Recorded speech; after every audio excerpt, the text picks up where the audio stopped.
Aku adalah seorang anak petani yang sekarang tinggal di desa kecil di Jawa Barat. Aku harus pindah ke kota Kembang karena aku ada panggilan kerja di sana, di salah satu perusahaan makanan yang cukup besar. Saat pindah ke Bandung, aku diantar oleh ayahku. Ayahku mengantarkanku ke rumah kontrakan yang akan dihuni selama aku bekerja. Di kontrakan itu, aku juga akan tinggal bersama satu orang saudara sepupuku yang juga diterima kerja di perusahaan yang sama denganku. Dia saudara sepupu tertua,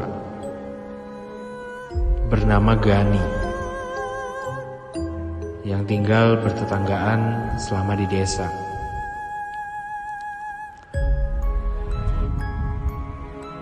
Selama 2,5 jam di perjalanan, akhirnya kami tiba di kota Bandung.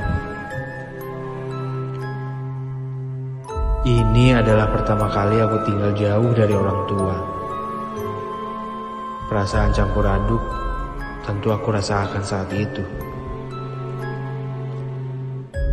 Setelah mobil terparkir, aku bergegas turun dan mengambil barang-barang bawaanku.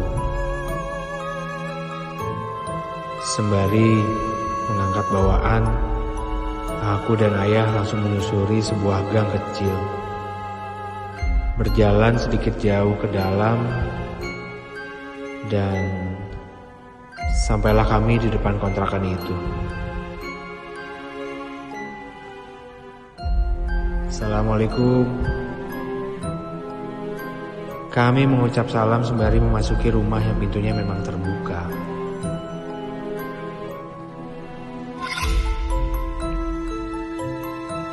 Waalaikumsalam, Mang, sahut sang pemilik rumah. Udah sampai? Silakan masuk.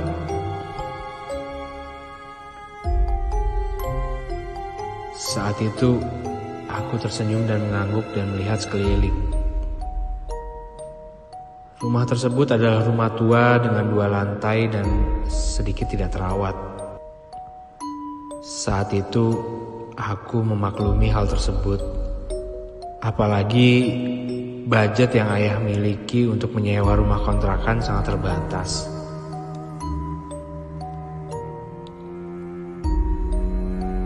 Tangga menuju lantai 2 adalah tangga kayu dengan pegangan kayu. Terlihat asal-asalan dibuatnya. Aku pun mendekati tangga dan melihat ke atas. Di ujung tangga tersebut adalah tembok. Di sebelah kiri ada pintu kecil menuju keluar ke tempat jemuran dan talang air. Dan di sebelah kanan terdapat ruangan tanpa pintu yang hanya bisa dimasuki dengan cara sedikit membungkuk. Ruangan tersebut tepat berada di atas kamar tidurku yang terletak di antara tangga dan dapur.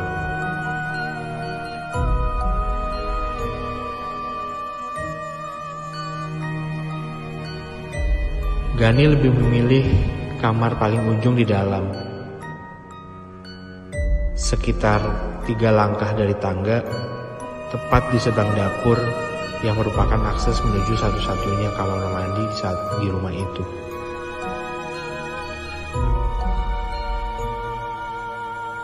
Terdapat juga ruangan kosong yang cukup lebar di depan kamar aku dan kamar Gani. Dan ruangan ini nantinya akan dijadikan tempat berkumpul dengan alas karpet lusuh. Untuk selanjutnya, aku langsung membenahi barang-barangku di kamar baru. Ada beberapa noda lembab di dinding berwarna coklat dan sebagian terkelupas. Pantas saja terasa dingin. Memang lembab, pikirku. Tapi ya sudahlah, ini lumayan nyaman. Sore hari pun tiba. Ayah pun berpamitan untuk pulang. Dengan berat, aku melepas kepergiannya karena tak tega membayangkan penghuni rumahnya hanya tinggal ayah dan ibu saja. Tentu sebagai anak bungsu merasa berat untuk meninggalkan orang tuanya.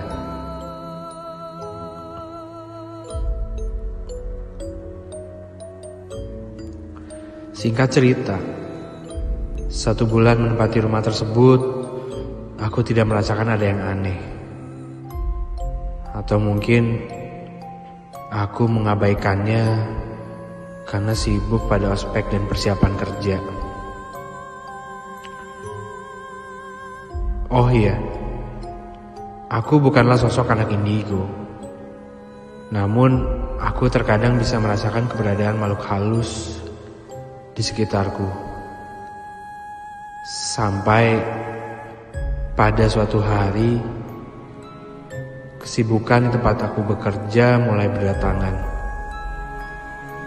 Aku harus pulang ke kontrakan sekitar pukul 7 malam dan langsung tertidur.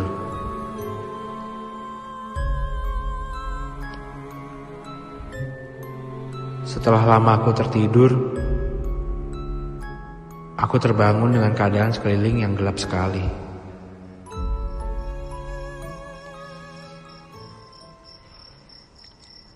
Memang kebiasaan, saat aku hendak tidur, selalu mematikan lampu kamar. Aku tidak bisa tidur dalam kondisi terang. Saat itu benar-benar gelap total. Gelap yang membuat pengap, dan aku harus membiasakan mataku dalam gelap. Duh, gelap banget sih nih. Setelah nyawaku kumpul, aku sadar jika kegelapan ini karena lampu ruangan di depan kamar mati. Biasanya kalau malam lampu tersebut dinyalakan dan cahaya masuk lewat jendela di atas pintu kamar dan lewat sela-sela pintu yang rapuh. Saat itu aku meraba-raba mencari HP dalam kegelapan. Ternyata ada telepon dan SMS masuk selama aku tidur.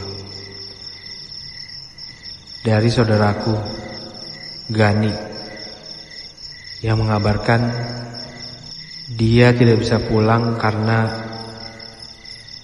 sedang main ke kosan temannya. Yang berarti aku harus sendiri di kosan ini.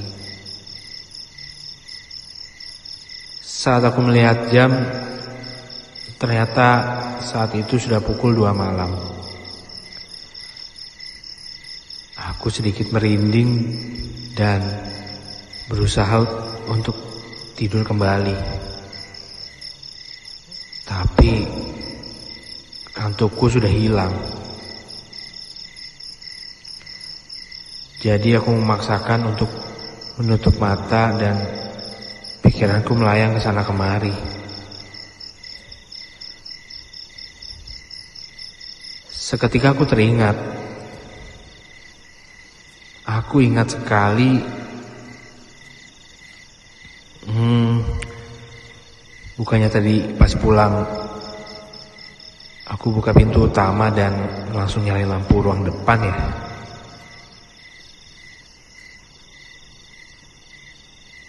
Aku sangat ingat betul jika aku langsung masuk kamar, ganti baju, lalu tertidur. Aku tidak memadamkan lampu itu. Bahkan lampu itu selalu menyala setiap malam dan menjadi satu-satunya sumber cahaya di malam hari. Terus kenapa bisa padam ya? Aku hanya bisa berusaha tenang dan memastikan ingatanku. Waktu itu, di saat hendak bangun dari tidur dan menyalakan lampu kamar, tiba-tiba aku mendengar suara lirih sekali dari balik pintu kamar.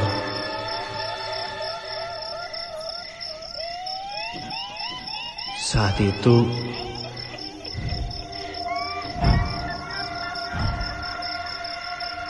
detak jantungku serasa berhenti. Ya, seketika aku mengurungkan diri untuk berdiri. Aku hanya duduk di atas tempat tidur sambil memegang selimut.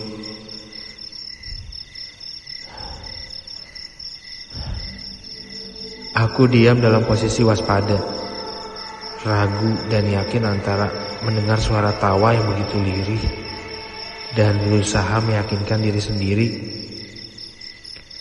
bahwa yang aku dengar itu salah.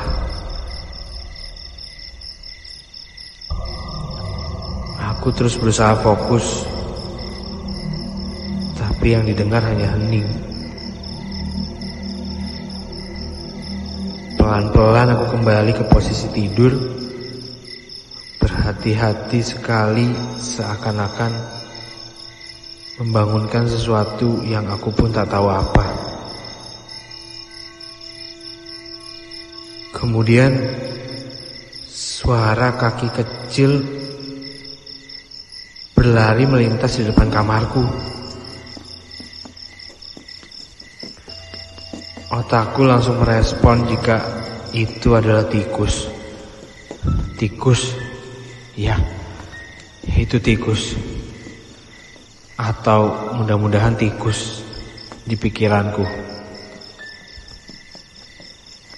Belum selesai aku meyakinkan diri sendiri, suara lain membuatku kaku sekaku-kakunya.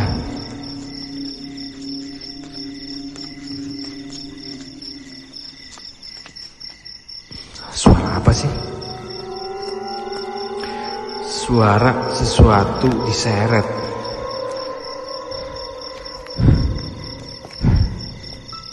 Seperti orang yang berjalan pincang dengan satu kaki diseret, berkeliling di ruangan depan kamarku.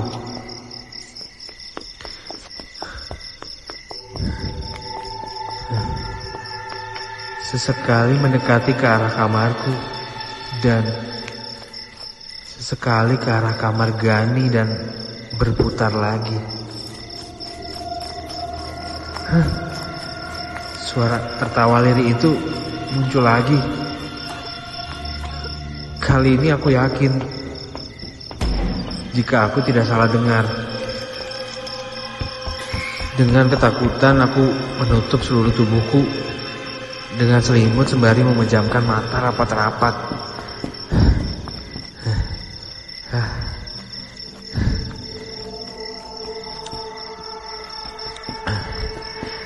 Keringat mulai membasahi bajuku.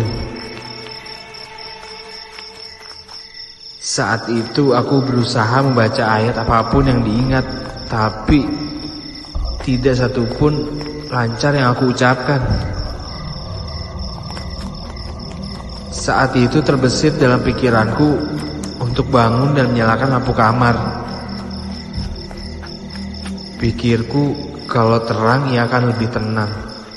Tapi di sisi lain aku merasa takut jika dengan menyalakan lampu aku malah akan melihat sosok-sosok yang sedang menggangguku. Entah berapa lama aku diam dalam posisi yang sama.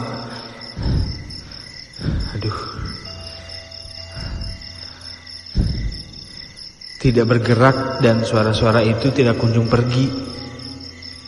Ada siapa sih? Bahkan aku tidak berani membuka selimut. Takut takut justru mereka akan muncul di depan mukaku. Gak kebayang deh. Padahal kondisinya saat itu sudah basah kuyup oleh keringat.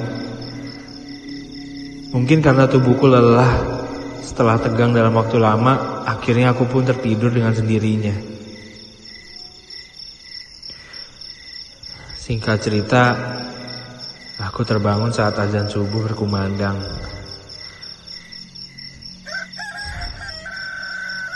Alhamdulillah, suara-suara aneh itu sudah hilang. Meski sedikit lega karena ada suara-suara orang di gang berjalan menuju masjid untuk sholat subuh, tapi rasa takutku masih sangat besar.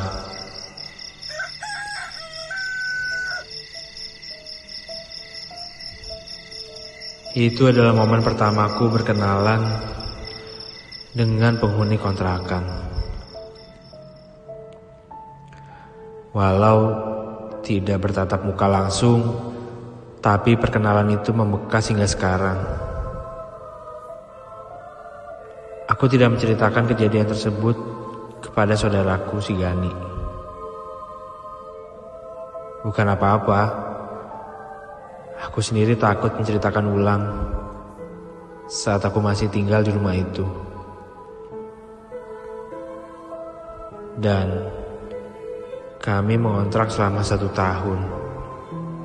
Artinya aku harus bertahan selama 11 bulan ke depan. Setelah kejadian itu, aku hanya merasakan beberapa gangguan-gangguan kecil menimpaku. Seperti barang berpindah tempat sendiri, selimut yang ditarik saat tidur, atau melihat sekelebat bayangan melintas. Singkat cerita, bulan Ramadan telah datang.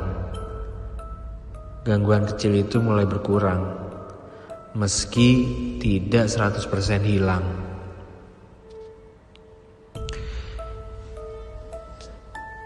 Hingga di suatu malam, waktu itu sudah memasuki pertengahan bulan puasa. Aku pulang sangat larut. Di tempat kerjaku diadakan buka bersama dan lanjut nongkrong-nongkrong di salah satu resto di Jalan Dago. Sekitar jam 10 malam, aku baru sampai kontrakan.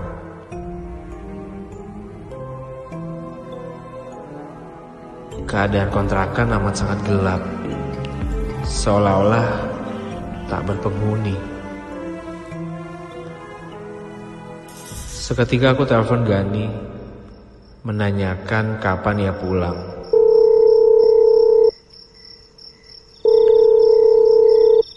Halo, Gan? Kapan lu balik? Awalnya aku berpikir kalau aku pulang paling telat. Namun, sesampai di kontrakan, justru Gani yang belum pulang.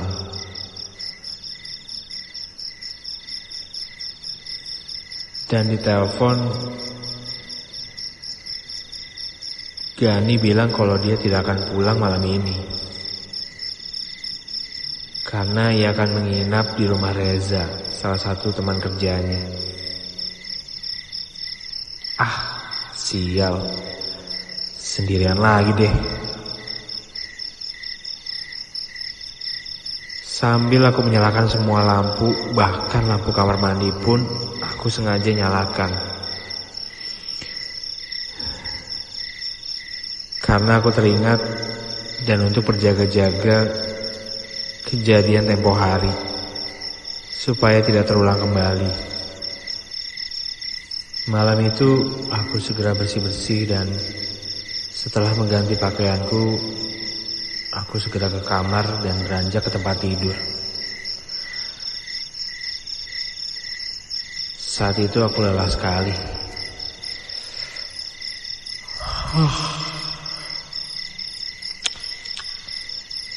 Hingga mudahnya aku terlelap. Sampai beberapa saat kemudian aku terbangun. Ada suara gayung yang jatuh. Waktu itu suasana seluruh ruangan terang, termasuk kamarku yang sengaja aku tidak matikan. Sambil aku lihat suasana kamar dan aku lihat jam di HP, waktu itu menunjukkan pukul 2.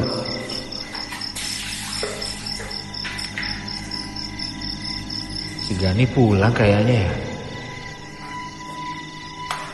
Mengobati ketakutanku, walaupun sebenarnya aku tidak yakin kalau kegaduhan di kamar mandi itu Gani. Dengan suara parau, di tengah ketakutan, aku memaksakan mencari tahu. Gani.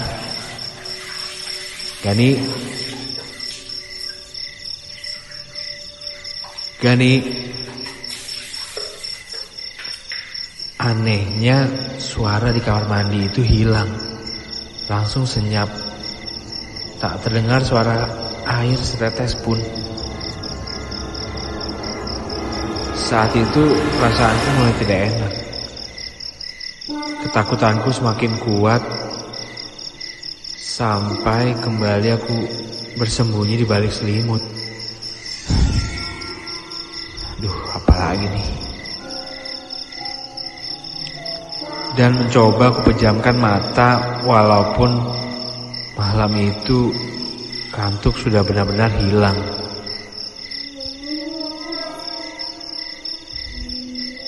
Hingga tiba-tiba terdengar suara seseorang yang duduk di atas tempat tidur, persis di bawah kakiku.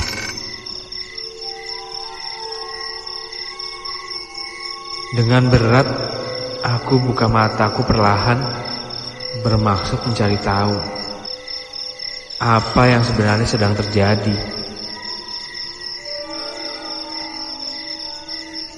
Posisi waktu itu, aku masih di balik selimut. Namun aku berharap terlihat dari sela-sela rajutan selimut yang aku pakai. Sampai saat aku coba mengintip dari balik selimut, aku dikagetkan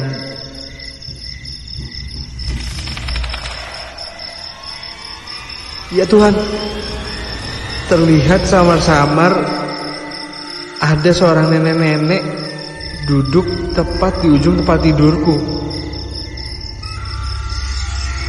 Duduk dengan santai dan membelakangiku. Di tengah ketakutan sejadi-jadinya, aku terus perhatikan dari balik selimut. Sosok itu begitu tenang memperhatikan suasana kamarku. Bahkan sesekali memperhatikanku. Astagfirullah. Terlihat dia memegang selimutku dan seakan-akan mencoba menariknya, sehingga terlihat wajahnya yang menakutkan dengan wajah yang keriput yang tak wajar. Rambutnya begitu panjang memutih dan gigi yang hitam namun bertaring.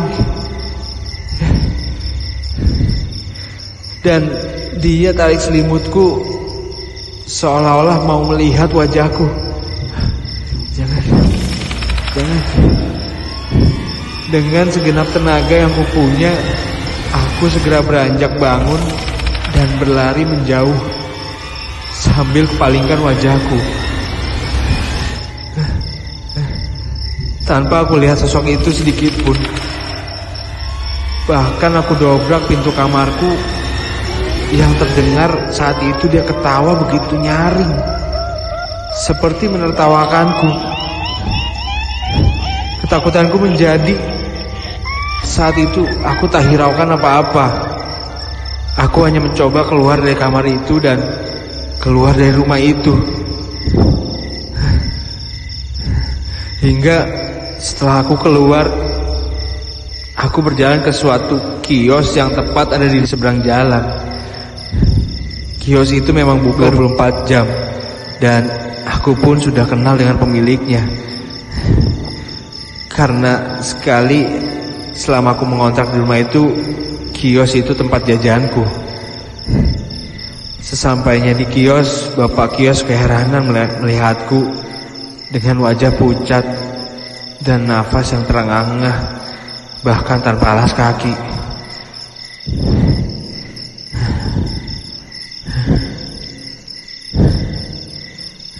Segera dia menyuruhku untuk duduk.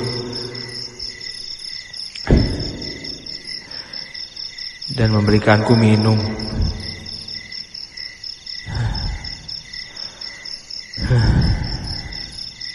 Dan aku menceritakan semuanya. Menceritakan apa yang barusan aku alami.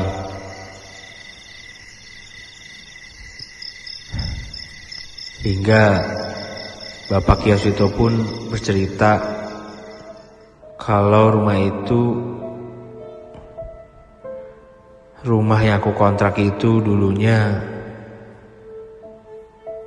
pemiliknya seorang perempuan tua yang benar-benar tinggal sendiri,